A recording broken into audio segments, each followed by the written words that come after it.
नमस्कार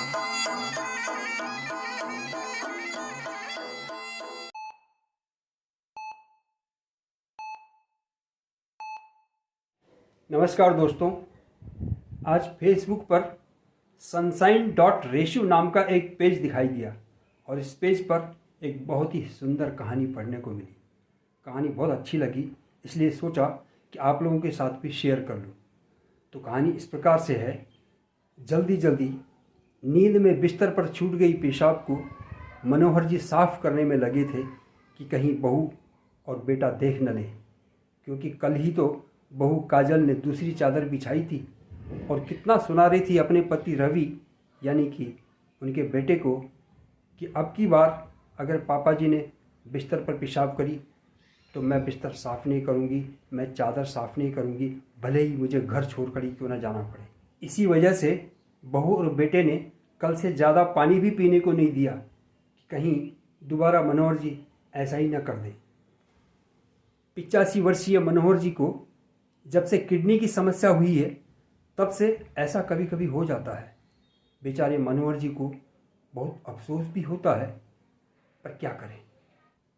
जल्दी से चादर उठाकर मनोहर जी बाथरूम में ले गए और उसे धोने लगे, ये सोचकर कि आज तो बेटे के साथ बहू अपनी भाई की शादी के लिए कपड़े खरीदने गई है तो उसे आने में समय लगेगा, तब तक शायद चादर सूख भी जाएगी।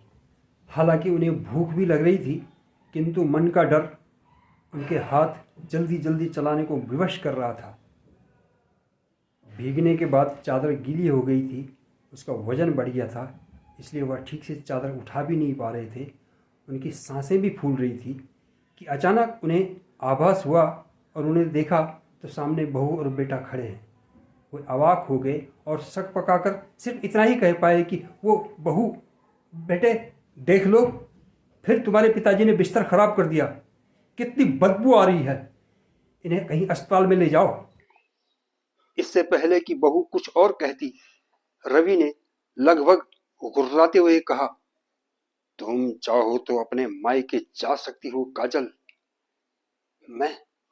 मैं अपने उस पिता को कैसे छोड़ सकता हूं जिसने जिसने तब मेरी पैंट तक साफ की थी जब मैं पोटी कर लेता था अपने कच्छे में। अपने पिता का मलमूत्र मैं साफ करूंगा, जिनकी यूनिफॉर्म पर मैंने उस दिन टॉयलेट कर दी थी जब वो अपने सम्मान समारोह में तैयार होकर जा रहे थे, किंतु उन्होंने तब चूं तक नहीं की थी, बस थोड़े से पानी से धोकर और खुशी खुशी चले गए थे। चलिए पापा, चलिए पापा, कितने गीले हो गए हैं आप, ठंड लग जाएगी आपको। बेटे ने दीवान से नई चादर निकाली, उनके बिस्तर पर बिछाई, उन्हें बिठाया, उनके कपड़े बदले और उन्हें अपने हाथों से चाय पिलाने लगा।